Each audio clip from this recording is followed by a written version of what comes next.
Oh, I thought we'd go. I bet you don't know. You might know about this actually, because you do have a lot of odd knowledge. But I thought I would try me. get a little knowledge nugget. The headline is De Bruyne to Inter Miami ? Interesting. I mean, yeah, I can see that. Mm-hmm. Now, what I didn't know is Inter Miami hold the discovery rights for departing Manchester City midfielder Kevin De Bruyne. Discovery rights? Discovery rights as in Discovery Sports, like as in what TNT have now No. Discovery with a small d. Oh, sorry. Discovery rights. It is a mad thing that I didn't know existed. No, what is that? So, the Belgium international, 33, is out of contract in the summer and revealed last week he will be leaving City after 10 years at the club. Every MLS club can list up to 5 players to hold executive discovery rights on. This means no other MLS club can attempt to sign that player without the permission of the discovery rights holder. What? This rule is in place to prevent MLS clubs from getting into a bidding war with each other.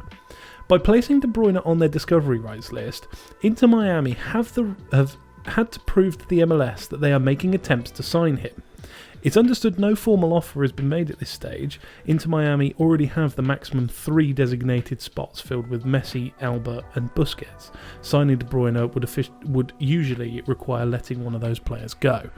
I thought that was pretty mad. That is weird. That they can hold exclusive rights. And I imagine it's just first come, first serve. Do you know what I mean? You say... Because you've got to sort of base it on the fact that he's going to move. And and they will have done this a while ago, I would have thought.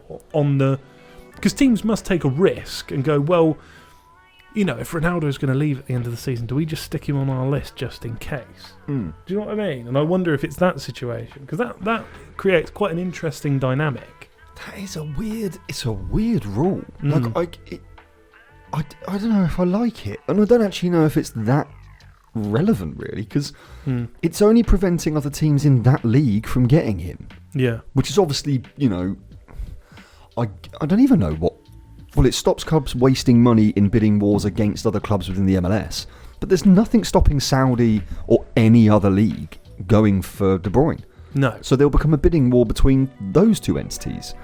So I don't really know what the point is massively, but it's just another little weird rule that the Americans have chucked into a relatively simple sport. Yeah, it's weird, and I don't think you could apply it to most leagues because teams would just use it as a bargaining chip. They would, you know, way in advance stick them on their discovery rights list, and then any team that was in for buying them, they'd go, well, yeah, you can have the right to talk to him for 10 million quid.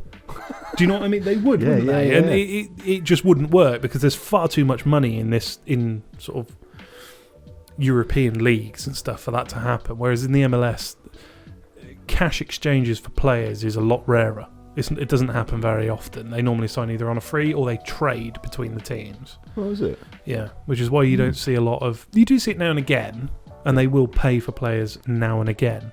But they have very little in terms of a transfer spend because they just, like all other sports, they trade player for player. Right, I didn't know that.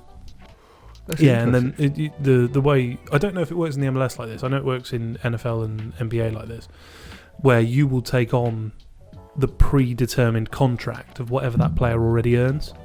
So you don't negotiate the contract. You take on... One. So if they've only got like a year left on their contract, that will expire at the end of the year. No matter how much you've paid, in inverted commas, for them, they could leave after a year. Right, okay. You can sign them on the premise that they will re-sign for you, but there's no guarantee there. Right. It's a weird way to do it. Yeah. It's very odd. Yeah. Yeah, I've never heard of that. I'm surprised I guess I've never really looked into much MLS stuff, really. No. And like I said, I don't know if it's actually like that in the MLS. I know it is in other American sports. Of course. That's very interesting. I'd love to know what other sneaky players are like on these lists. Yeah. Like Neymar or something like that is on someone's list. It's gotta be.